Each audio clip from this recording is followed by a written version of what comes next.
When I claim that there was a worldwide flood, I get laughed at. I get laughed at. I get laughed at.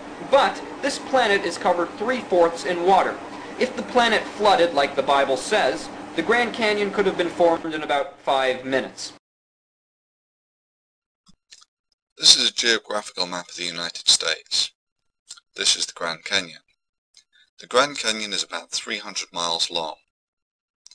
In order to travel from one end of the canyon to the other in 5 minutes, it is required that you would be traveling at about 5 to 6 times the speed of sound. The Grand Canyon could have been formed in about 5 minutes. I get laughed at in about 5 minutes. I get laughed at. Scientists have been desperately trying to find water on other planets. However, the search is futile. Well, not really. There was the Mars Global Surveyor probe, which has found evidence that water has been flowing on Mars within the last 5 years. Then, of course, there's the Mars Express probe, which has taken pictures of water ice on Mars and revealed massive deposits of water ice under the Martian poles. Then there's the Cassini-Huygens probe that has taken pictures of water ice on Titan.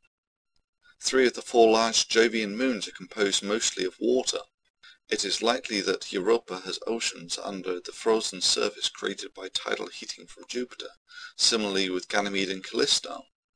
Almost all the moons of Saturn, Uranus and Neptune are ice balls too, as are most of the comets. It's difficult to contrive that anyone could make a more uneducated statement on the status of water in the solar system than Scientists have been desperately trying to find water on other planets. However, the search is futile.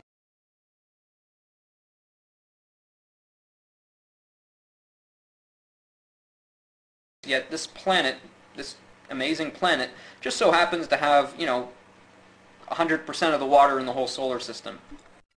Well, let's ignore for the moment the water on Mars, the gas giants. Let's ignore the water on the moons of Jupiter, Saturn, Uranus and Neptune. Let's ignore all the Kuiper Belt objects such as Pluto, Sedna, and of course all the comets. Here's an interesting thing about water.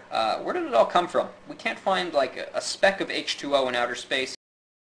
Is there still no water in the universe? Bollocks. Water is the second most common molecule in the universe. The reason for this is simple. The elemental composition of the universe by atom percent is about 92% hydrogen, 8% helium. The third most common element in the universe is oxygen, and there's less than 1 atom percent of it. Helium, of course, doesn't form any compounds, so the most common molecule in the universe is hydrogen, H2.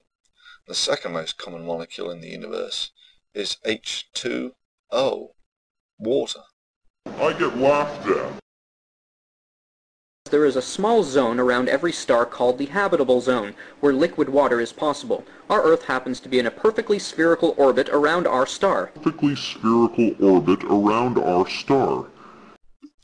The Earth's orbit is not a perfect sphere. It's not a sphere. It's not even a circle. The Earth's orbit around the Sun, like all planetary orbits, is elliptical. And this has been known for about 400 years.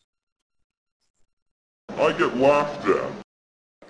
However, if the Earth was a mere 5% closer to our Sun, we would cook like Venus.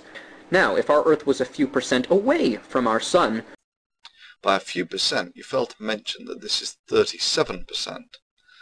This is about 50 billion meters, almost out as far as Mars. I get laughed at. The Grand Canyon could have been formed in about 5 minutes. Yet this planet, this amazing planet, just so happens to have, 100% of the water in the whole solar system. We can't find like a speck of H2O in outer space. Our Earth happens to be in a perfectly spherical orbit around our star.